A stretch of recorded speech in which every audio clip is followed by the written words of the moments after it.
Last week, I spoke with Chris Rose, who shared his personal story of struggling with postpartum depression. Today, I'm continuing the conversation about men's mental health, this time with expert insight from Dr. Daniel Singley. Dr. Singley is a father, a board certified psychologist, and the founder of the Center for Men's Excellence. His research and clinical work focus on men's mental health with a particular emphasis on reproductive psychology and the transition to fatherhood.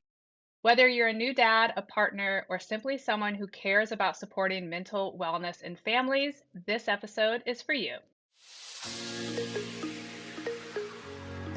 Hi, I'm Allison Egidi, a pediatric sleep and wellness coach and a mom of two. I love to help parents find solutions. This is How Long Till Bedtime.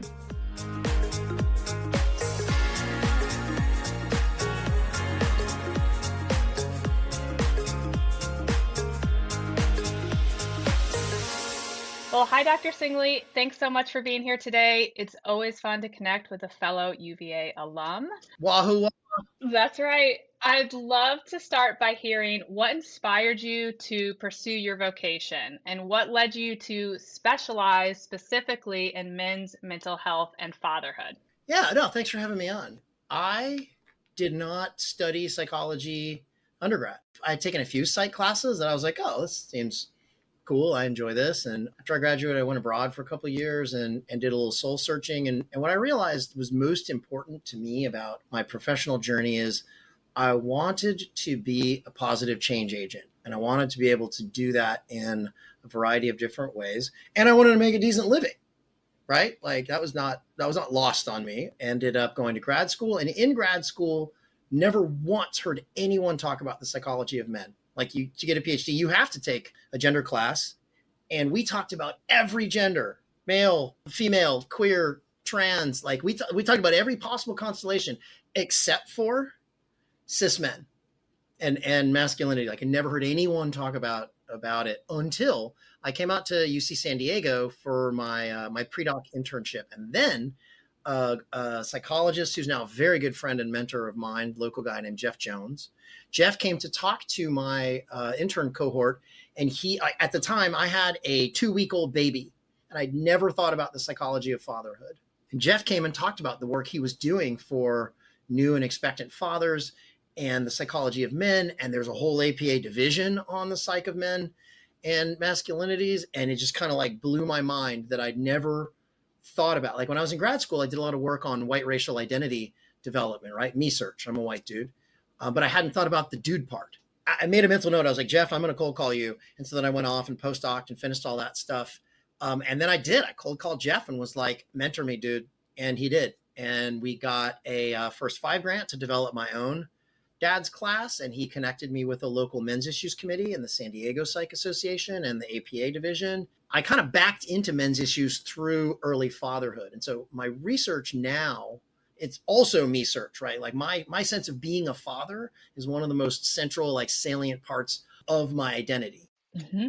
Right. And I always wanted to be a dad. So here we are. But I started doing research on father's involvement with infants, and then overall looking at paternal, perinatal, and reproductive mental health.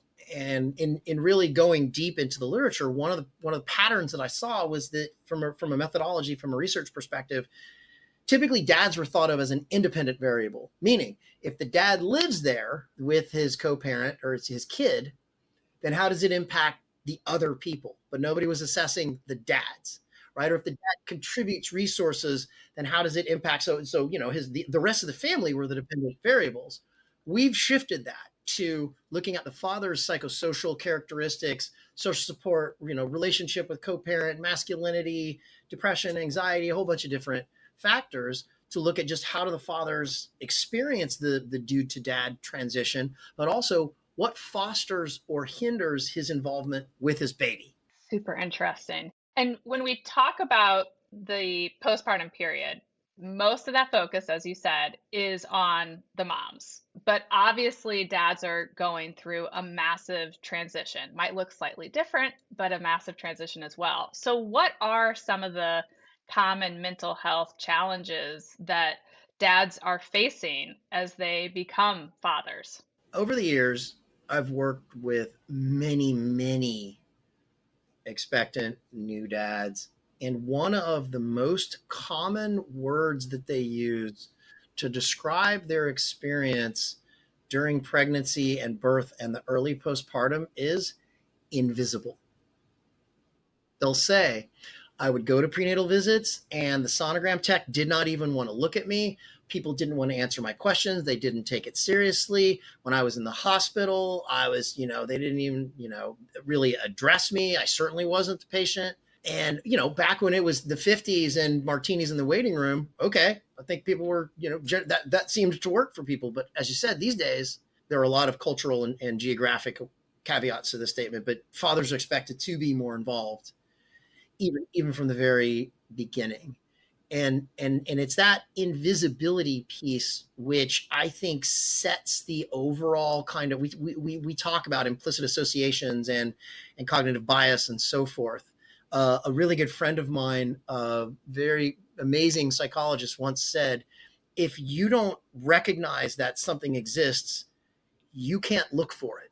And so part of what I work to do is, while there are pockets of perinatal mental health that are exclusively maternal, words have power. Words are meaningful. And one of, at least from a policy perspective, one of the transformations that my colleagues and I are working on is we need to call it parental mental health in a gender inclusive frame, so that we are including fathers and moms and trans parents and queer parents, and so this is one major piece of what I think is wrong, because word association, I do a lot of training for around this topic, right?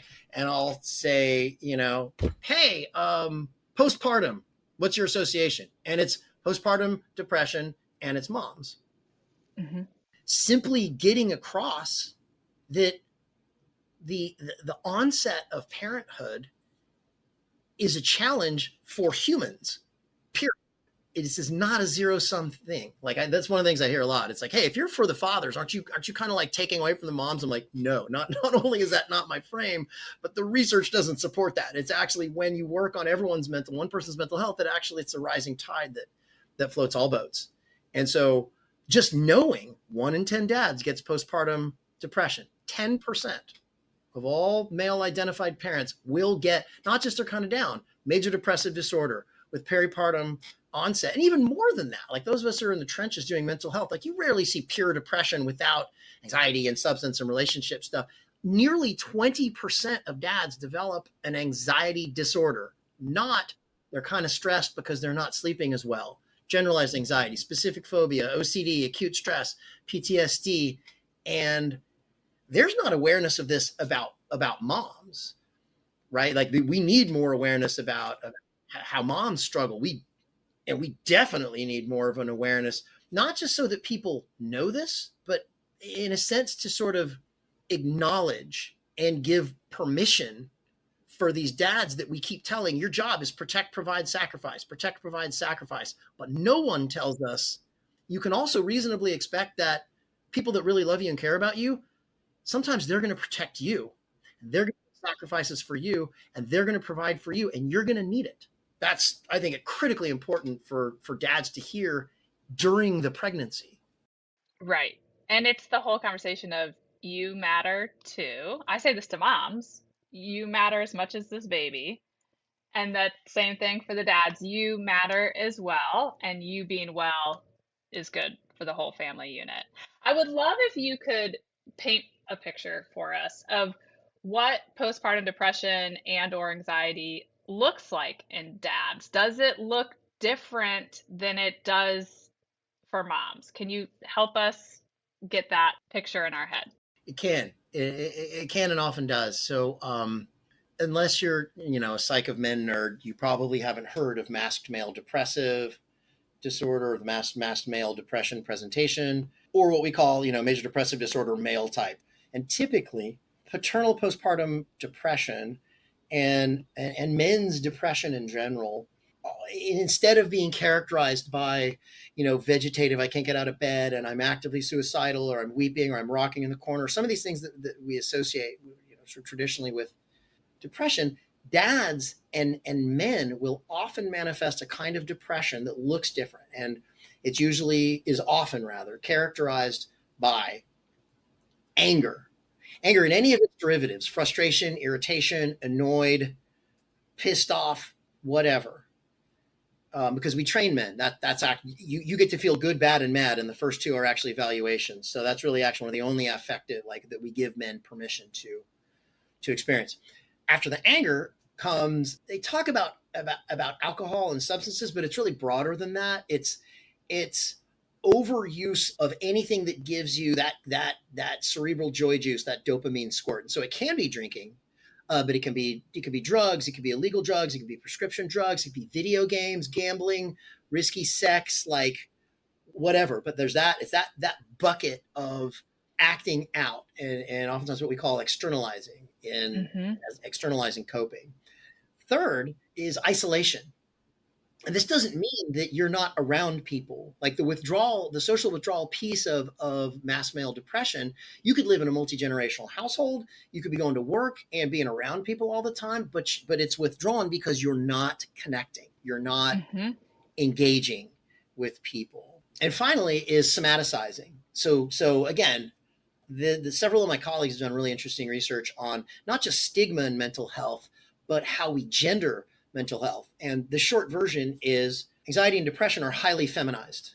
But we don't generally think of men, right? Like we get depressed, we get anxious, but in terms of how we're taught to think about it. And the number one way to be traditionally masculine in virtually any culture, including ours, is whatever it means to be feminine in your culture, don't be that.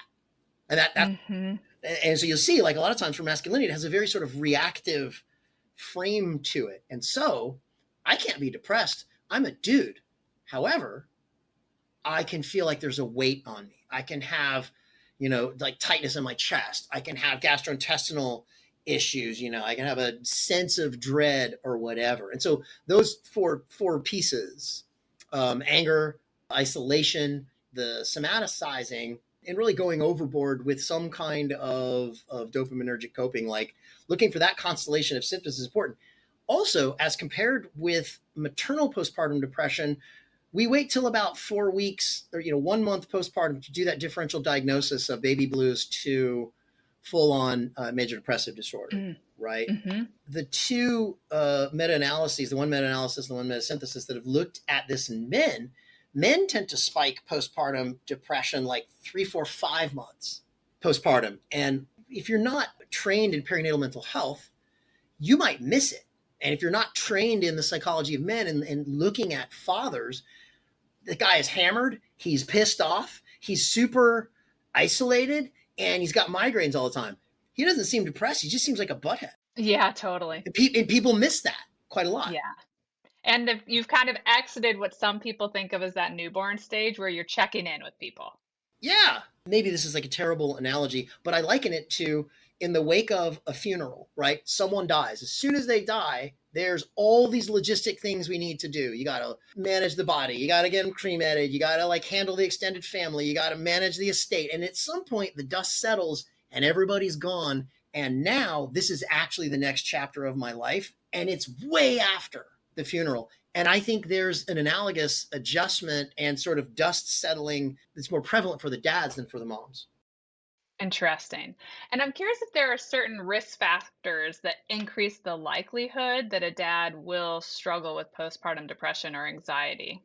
This is a very, very robust finding. The number one predictor by far of paternal postpartum depression is maternal postpartum depression. 50% of the time, 50% of the time, and most of this research has been done on het male-female couples. But that being said, the mechanism seems to be the centrality of the relationship to each of their mental health. And so I've certainly seen this exact same phenomenon in male-male couples, like dual dad couples as well. And 50% of the time, when the mom gets depression, so does the dad. So the mom having postpartum depression is a significantly stronger predictor of paternal postpartum depression than is the father having his own personal history of depression throughout his life. That's a Very, very big deal. And beyond that, like there are lots of other, risk factors that relate to, systems and systemic ability and access and race, ethnicity, and SES, and those are all very important, right? We could also talk sort of a neurobiological and a hormonal level, because now there's maturing research that looks at, it's dudes, so they look at testosterone, but that look at testosterone levels and then subsequent development of postpartum depression. But really, the top thing to be looking at here is, and our research, my research program has certainly shown this exact same point. If the dad and his co-parent, their relationship is super strained, and his co-parent starts struggling with depression 50% of the time. And so for those of you that are out there that are doing assessments, like you might be on the front lines, like you're a nurse or, a doula or lactation consultant or whoever, Mm-hmm. and you give, I'm assuming most of the people that listen to your podcast know what the Edinburgh postnatal depression scale is, right? Yeah, It's like the big one that people use the most, that the PHQ-2, the PHQ-9. But they'll assess these moms, and if the mom pops depressed, they should, but they're not assessing the father. right, again, 50%. Think about this. Like if she's super depressed and it's a male female couple and he's also super depressed, and the two of them are at home crazy depressed with an infant, that is a very dangerous, potentially dangerous situation. Like we need to take a family focus, like a whole family system focused approach to this work, is my take. Absolutely. And you're making me think of a previous episode I did with three fathers who had wives who struggled with postpartum depression and anxiety.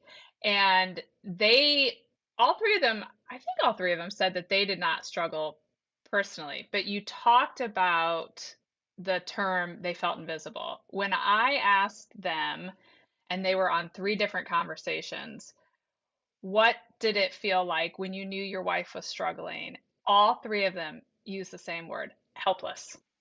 Yeah. And I can see how that could be triggering when you talk about all this masculinity and take care of the family and be tough, how having a wife struggling could and feeling helpless could be part of the trigger. Actually, one of the points I forgot to make when we were talking about like masked male depression is also in the past 8 to 10 years, I've seen a significant rise in the presentation of moms, postpartum moms, developing an agitated depression that is more characterized by sort of like emotional dysregulation that plays out behaviorally as anger and sometimes physical violence as well. And this is total speculation on my part. And the fact remains that like it or not, male and female gender identities were 50 years post Title IX now, as well as the release of the birth control pill. These, as far as I'm concerned, these are the two biggest factors that have put wind in the sails of women and girls' upward mobility. And I personally believe that one aspect of, I'm not trying to paint a picture of an even playing field, so just to be clear about that, but the fact that more women are moving into traditionally masculine spaces. As we should be. Absolutely. This is what I'm saying. As society has accorded more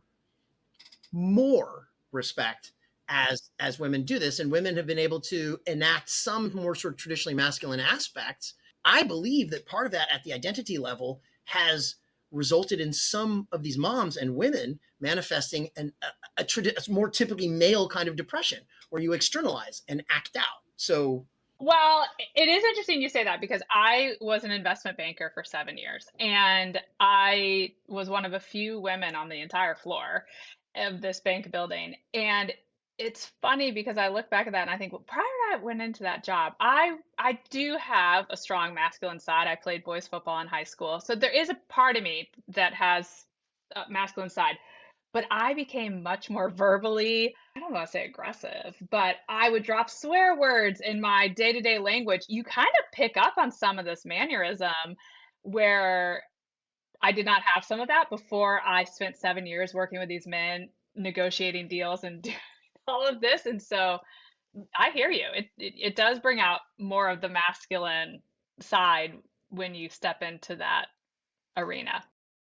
Along those lines, the stigma around men seeking help if they're struggling. It sounds like you think that is still really large. Oh yeah, alive and well. Like certainly the research on men's help seeking is very straightforward. We don't want to do it. And when it comes to mental health help seeking, we really don't want to do it. And then probably taking it to postpartum is even a step further because it's like I didn't even give birth. It probably is like really big. It is so much worse in the perinatal period, in part because well intentioned friends and family and parent educators will tell these dads, you're really going to need to be a grown ass man and cowboy up, and you're going to need to support your partner. All that's true, in their own ways. However, no one says to the guy, and you're also going to need support beyond what your partner can provide for you, because traditional masculinity means don't be feminine, be tough, stoic, and independent, be the be the big badass and shot caller, and be aggressive, right? You jump out of planes, you shoot people, you're a sexual predator, and all these things. That is evolving slowly, and I want to say this really really clearly. Like, this is the work I do is actually fairly controversial. Like, you coming out and saying, hey, let's look for the men and the fathers, and people are like, what? Like, they have it all. I'm like, yes, and there are areas where men and boys struggle significantly and have been shown to. But it is not being a male, or it's not being masculine, that is inherently problematic at all. What most of the research in this area shows is it's being rigidly only that Marlboro man. I have to be tough. I have to be still all the time. I can only do that, instead of a more balanced and flexible kind of masculinity where, sure, I can be a hard ass when I'm doing a contract negotiation, or I'm boxing, or I'm in the theater of war, or whatever. Dude, do that. And when you go home, telling your wife, you better ask how high on the way up, that ain't going to work. And so also being able to express empathy and compassion, and to accept influence from other people, emotional availability, and being able to have emotions other than just anger, these have been shown to contribute to a more balanced and flexible kind of father and man, and can work directly against the variety of forces that have added up to men in this country die, including fathers, die 6 years younger than age matched females. We have significantly more deaths of despair, suicide, and substance related ones, higher related, rates of substance use, divorce, relationship problems, isolation, depression, and being able to have more close relationships, being able to simply function as a more full human. So you can be I'm here talking to you, right? Like, this is one aspect of how I'm showing up with you. I'm not using swear words. I'm speaking the King's English. I'm dropping all this research. I'm showing up as one version of myself, of Right. dudeness, right? Looks different this morning when I'm out surfing with my buddies. Sounds very different when I'm having poker night at my house Right. with my buddies versus when I'm with my wife versus when I'm with my kid. Like, it's multidimensional. And so it's that aspect of masculinity that informs new fatherhood, that the fathers who are able to kind of do both tend to be the most engaged and have the most satisfying relationships. Well, and if you come back to, women need to be focused on, which I agree with, it's in our benefit for men to take care of their mental health. So it's in my benefit for my husband to take care of his mental health. I have two daughters. I think it's beneficial to them because we all know we replicate what happens in our childhood home. And so when I think of what I want them to see to then marry, Mm-hmm. it benefits the full unit when the men can also focus on their mental health. So yes, I understand that men women divide, and as you're talking, you're probably not going to like to hear this, but I'm thinking, oh, this is like one of the few areas in health where they haven't prioritized men, because typically they do all this research on men and then they're not researching what happens to the female body. But here's an area where they haven't, but I do think it benefits women to have men focus on their mental health. So, did repealing and working on Jim Crow laws hurt white people? Did legalizing gay marriage hurt straight people? Like, did women's suffrage hurt male voters? No, like none of that. It's the same thing in this context. Like, does focusing on men's mental health hurt women's mental health? So far, there are no data to support that point. But it's back to no, like when, as you're saying, like for your example in your family, like the rising tide of mental health and wellness really does float all the boats. And I could not agree more with the point that you're making. Your husband's a girl dad. To the extent that he models an openness to discussing mental health, to being emotionally available, to talking to them and using emotion words, not just anger, but sad, ashamed, afraid, helpless, hopeless, worried, rejected, and all this. He's showing them, believe me, they have plenty of other models that they're absorbing as well, not just the two of y'all, right? But to the extent that they see him as a model of what it is to be a male, and you ask the question, do my husband and I have the kind of relationship, are we modeling the kind of relationship that we want for our children? Then you gotta then you take a look at how can we stage our parenthood so that we're being authentic, but we're also trying to do right by the kids in terms of normalizing mental health and relationships. Right. I'm curious what you think or you wish more new moms who, as you said, 50% of these men struggling are going to have a partner who's struggling as well. So that's tough. She's struggling and then he's struggling. And what do you wish that more moms knew about men transitioning in to fatherhood? That they struggle and they stuff it and they hide it, and when the water comes over the dam and they can't do that anymore, it's usually very problematic.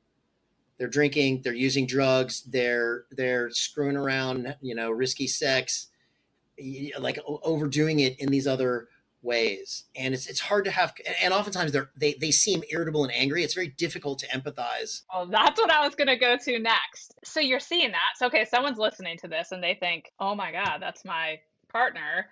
Yep. Most men in that situation, I'm going to venture to guess, they may not be totally open to the fact that their partner might say, I think you might be That is struggling. sexist, misandry. I can't believe you would say that. Oh wait, it turns out it's actually 100% true. So yes. Yeah, so help us out here. So someone's husband is showing signs and they want to bring up this sensitive topic. How do they go about broaching it without getting a further pissed off partner? Don't try to squeeze emotions out of him if that's not how he rolls.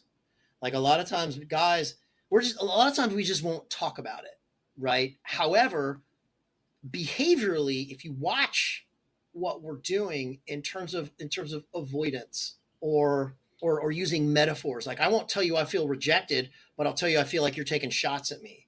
I won't tell you I feel like I'm vulnerable, but I'll tell you I feel like I'm way out on a limb here, and you're not helping me out. So men are much more likely to speak in metaphors and similes about ways that they feel off. When you really delve into the psyche of men and boys, you come to really understand the centrality of the experience of shame and vulnerability, as well as the fear of experiencing shame and vulnerability. To describe some of the ways that these men simply engage in ways that are counterintuitive from the outside can look really sort of dumb. You're like, what? Why are you?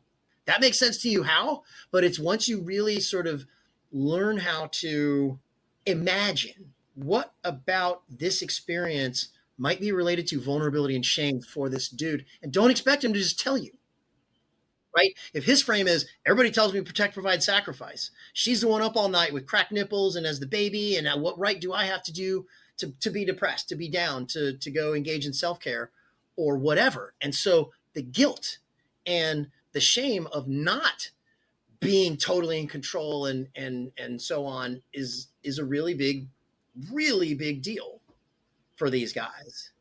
And so how should we approach it then? That depends on a lot, right? So, for example, if his partner is also in it with a PMAD, perinatal mood anxiety disorder, we don't have to put the burden on his partner, right? Like they may need, like, dude, I can barely handle myself right now, let alone come to you. That being said, my experience has been that when the dads are like super trying to hide it or downplay from their partner, the partner knows something's going on and Right. is upset. Usually the partner will internalize. If it's a female partner, the go-to is I internalize it. It's about me.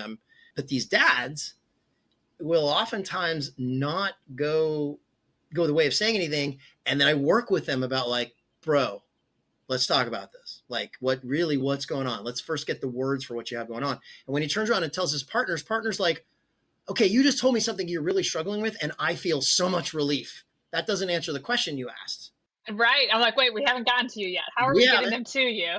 but that is very, very much the outcome that I've seen. So sometimes the partner can just straight up ask, hey, you seem kind of off lately. What's going on? And you wait for the platitude. Be like, hey, how are you doing, babe? Oh, I'm all good. Rolls off my back. It is what it is. Like you wait for the platitudes and let them give you the platitude. Say, okay, babe. Now I'm asking you. I'm really asking you. How are you really doing? Because no one does that. Mm-hmm. We go for platitudes. Therapists, obviously, we don't. But in daily life, approaching these dads as people who can have wounds and depression and anxiety alongside strengths and achievements and toughness, it is not rocket science to say, how are you doing? Bracket the platitudes.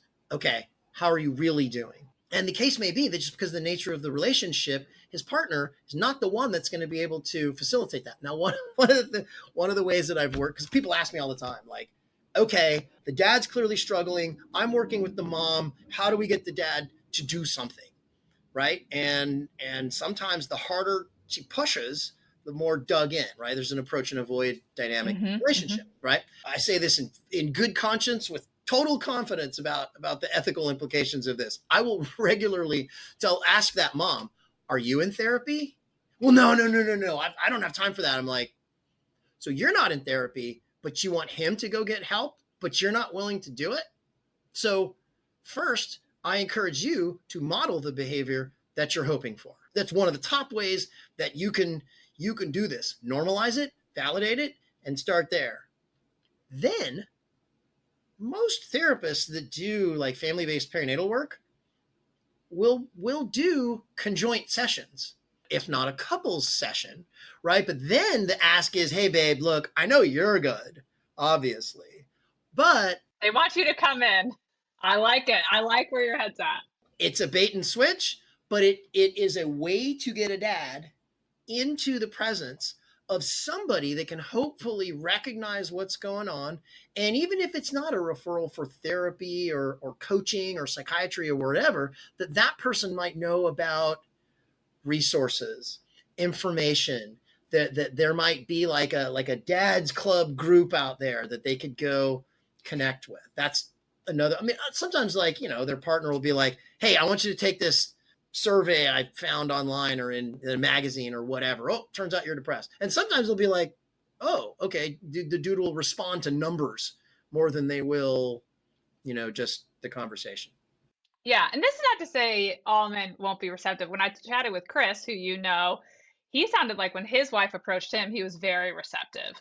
But I also know that there are a lot of women who are like, "Oh, that's not going to sit well with my husband." But I actually like the bait and switch idea. Everyone benefits. Do it.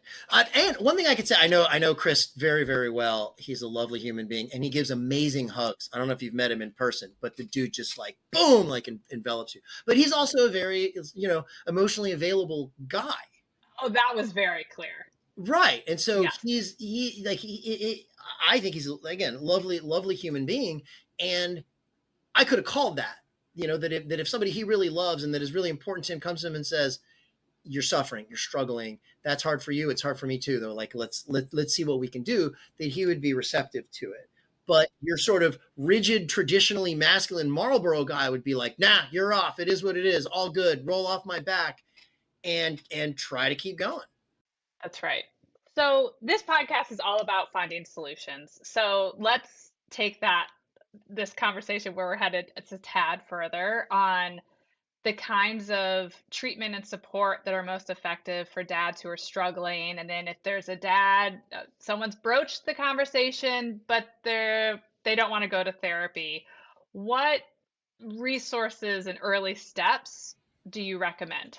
If we want to go all the way back, we need to start normalizing loving male relationships, close connected male relationships for boys when they're young, and not just, it's not cool to be connected with guy buddies, in the sixth grade, and then after that I shut down. And we normalize relationships, and that intimacy is not just for romance, and everybody struggles with mental health at some point. It's a question of how you navigate it. So first, there's, to me, the lifespan developmental systemic approach. Like if we first do more to normalize that these issues come up, and then normalize that a lot of parents struggle in the transition to parenthood, and put more information. So I've worked with Postpartum Support International for a long time, and we have done a ton of grassroots work where we have people going out to like pediatricians' offices and OB offices and giving them information and saying, assess, right? Make sure that you're assessing. And now I'm saying, assess the dads. Like, ACOG doesn't ask you to do it. American Academy of Pediatrics does. I don't know what the perinatology folks are having to say, but I'm here to say, like, if you got parents, assess them, and then know what the resources are. And so, to your question, if the dad is clearly struggling, but he's not down for therapy. So, for example, I mentioned Postpartum Support International. We have a bunch of different groups for dads. Chris, I'm sure, mentioned the one that he does, and it's not therapy. It's dads coming together, like new dads who themselves are in it with depression, anxiety, and or their partners are with psychosis or substance or like phase of life stuff, like whatever it is. And we're not getting all shrinky about it. Like Chris isn't a therapist. He's just, a very empathetic dude with lived experience. And so we've got like a call that dads will come in for. That's just a phone call. It's not even a video. It's straight up like old school conference call, and they can lurk and listen. And some of those guys, like actually Chuck Schaefer, my good buddy, phenomenal perinatal psychologist, does men's issues. He's up in New York. Chuck just took over that the chat with an expert thing for me. But some of those dads have been calling in for like 4 or 5 years, because that's the resource that works for them. They didn't necessarily want to go to therapy. Some of them do, but that, to me, that's a lower bar. And beyond that, like, there are workbooks. There are, like, for example, I wrote a book with my buddy Jane Honickman. She's actually the founder of PSI, and she and I wrote a book called Parental Mental Health: Factoring in Fathers. That's got a bunch of information and resources and takeaways. Like you mentioned, like, we're kind of a so what, put it into practice type thing. Every single chapter in our book has a so what, do this. Here's the handout. Here's the resource. Go check this out. And we even made a workbook. But there are other really good books out there as well. Sometimes it's a lighter lift if they're members of a faith-based community, for example, mosque, a temple, a church, like, they're more likely to go to maybe, say, like a men's fellowship or a Bible study, or go talk with their deacon or bishop or whatever. Like, if that's your jam, then go do that as well. That is a kind of support that can be really helpful. Did you? I'm sure you did. I think it was in the New York Times, the article about the dad who started, I don't know what he called it. I don't want to misrepresent it, but it's almost like a stroller club. There's a huge New York Times Yes. article Yeah, I heard about about this. these dads connecting, and I thought it was great because it's that feeling less alone going into fatherhood and connecting with other dads and bringing your child, which not, historically maybe they didn't always do for their social outings. Well, I believe me, I'm the one that works with a lot of these dads who try to go to a stroller strides or like a mommy and me circle, and they're the only dude. And in some cases it works, and it's mostly moms that are like, cool dude, let's do it. Other ones are very suspicious, they don't want to nurse with the dude there. Like, there are dynamics at play. So yeah, I saw that and was like, yeah, like that's we need more of that, and there I agree. unfortunately is very little of that, like for fathers of babies. We don't see a lot of modeling of that. So, if you could wave a magic wand and create systemic change, you've kind of talked about it a bit. What would you like to see happen in our healthcare system or in society in general to better support fathers? So some of the policy related work that I'm looking into in this area is around working to have more and supporting parents when they take parental leave, paternity leave. Because remember, my whole thing is fathers involved with their babies, fathers being healthier as they make the transition to fatherhood, and in that way are better able to connect and support and be there for their babies and infants and toddlers. So for example, like I work here in San Diego, or surrounded by a ton of tech. And so, high velocity, quick moving, rounds of layoffs and so forth. Sure, you may have family medical leave for a couple of months, but your boss may think, hey, we get along without you for 2 months. What do we need you for?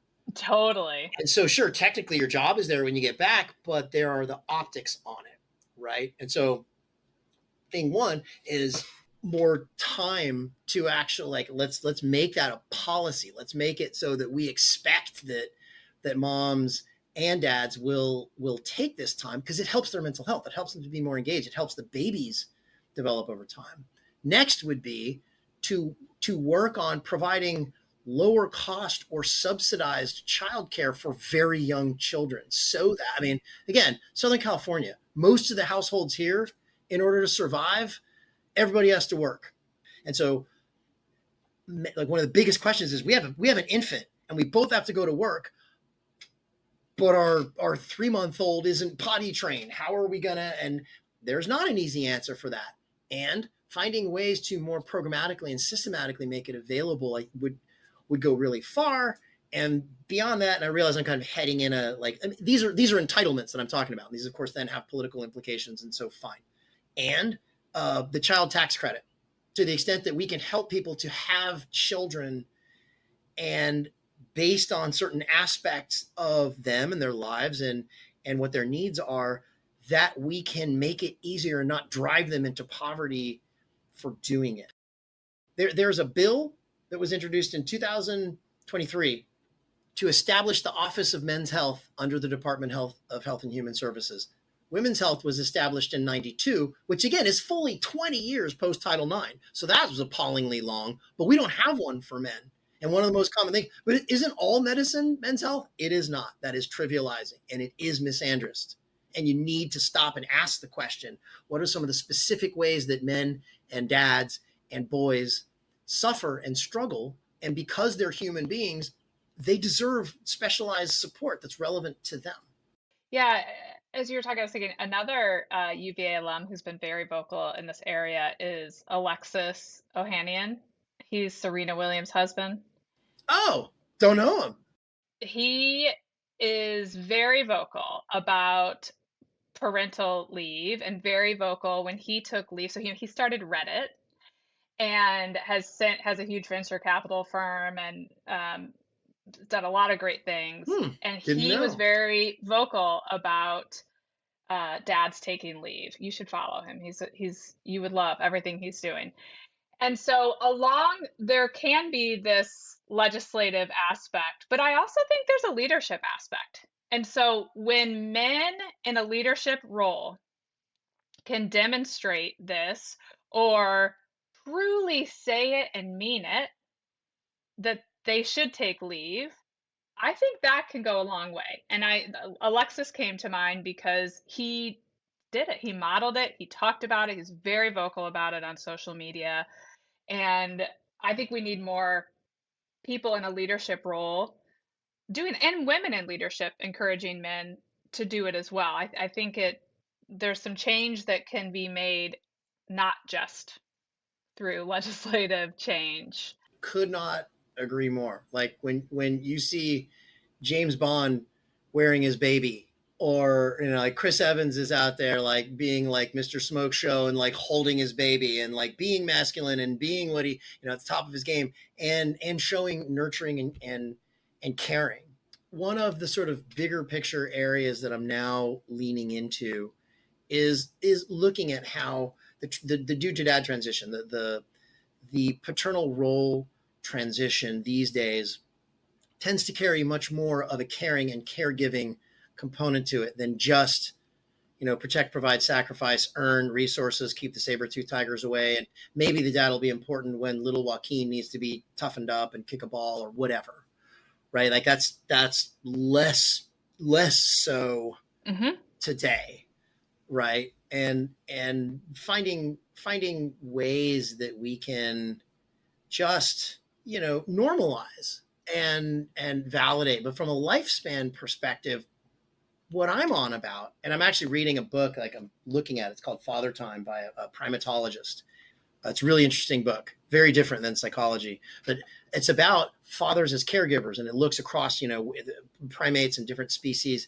My take is, go back to what I said about men that are able to be tough guys over here, and fathers that are able to also be compassionate and empathetic and in touch with theirs and other people's emotions. They're the ones that do better. They're the most emotionally healthy. They live longer. They're physically healthy, and so on. So my take is, let's look at some gender informed ways to help these dads and that kernel of caregiving and caring that develops in their relationship with their baby, and fan that flame and normalize it, so that as we move forward in this dad's life, he can have a sense of normalizing and validating having relationships with buddies where he expresses care, they express care for him, and they ball bust, and they do all this stuff. Totally. And at the same time, they're available when that's needed. Like this Yes. is sort of where I'm headed with things at this point in terms of like programmatic work. Yeah, I think that's great. And I want to end on a little bit more of an uplifting note, in that I started working with families in 2016, and over the last 9 years, I have seen progress as far as fathers taking leave. Noticeably more fathers I work with are taking leave, and the vast majority of the time, they are very engaged. They are on the consultations with me to talk about their children's sleep. They are willing to step in and do as much, if not more. And so I have seen a clear step in the right direction. Obviously, just like with women's mental health, there's so much more to be done. But I don't want the men to listening today, or the wives listening, saying like, no, no, this is not our case, because I do think there's progress being made. I just think there's much more progress to be made in this direction. I agreed. So it's interesting. 2016 is right around when Time's Up, Me Too, a focus on emotional load and mental load, and the second shift that moms are working. That's really when those issues came to light, much more so.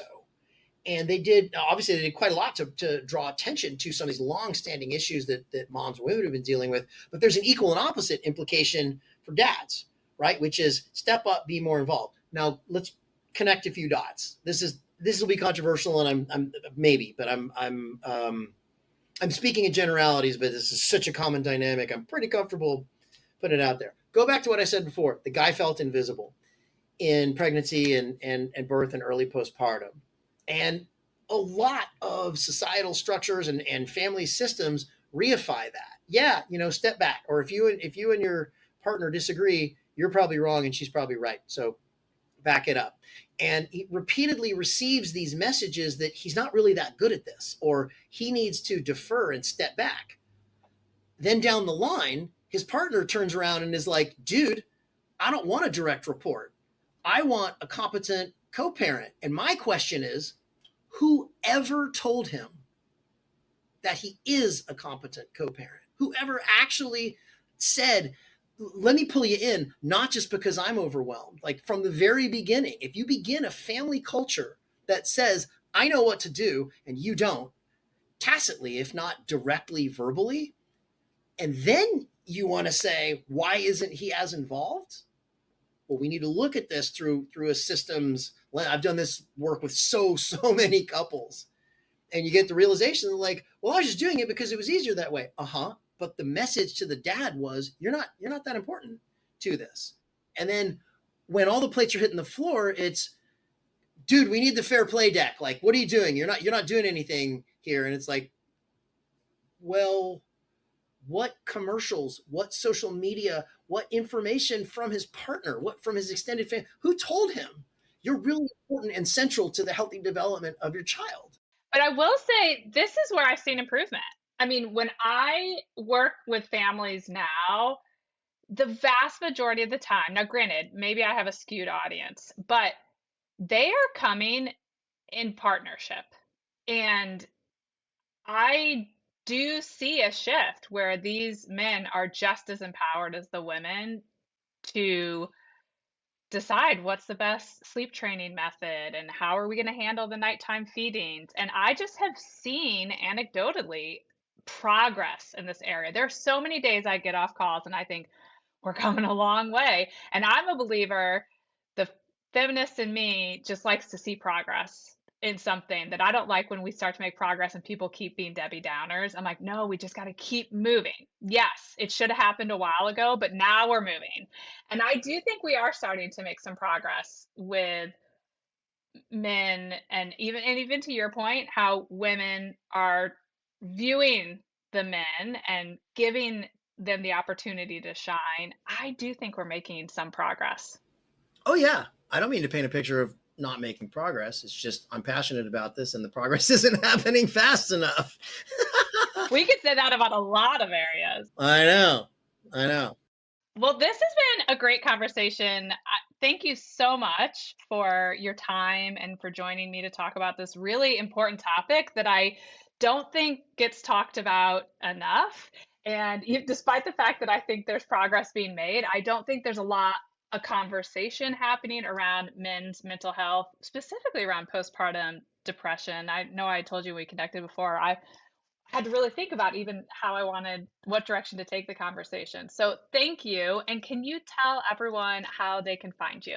Yes. So our clinic here in San Diego is the Center for Men's Excellence. We see people of all genders, not just men. That the branding helps to come through the door. So we're at menexcel.com. We're also on social media, Facebook and Instagram, and I think Twitter or X or whatever it's called these days. I also want to plant a seed. So Father's Day is in June, and some colleagues and I put together International Father's Mental Health Day as a way to raise awareness about some of these aspects that we've been talking about fatherhood. And so I would encourage people, we're working with an Australian outfit called the Gidget Foundation that's partnering with PSI and a few other folks. It's the Monday after Father's Day. Do a little Google searching about International Father's Mental Health Day and see what comes up there and what you can learn. Fantastic. Well, we will link to your website in the show notes. And thanks again. And I hope we stay connected. Thanks so much for having me. All right. Bye for now. Thank you for listening to How Long Till Bedtime. To learn how we can work together to improve your child's sleep, please visit sleepandwellnesscoach.com.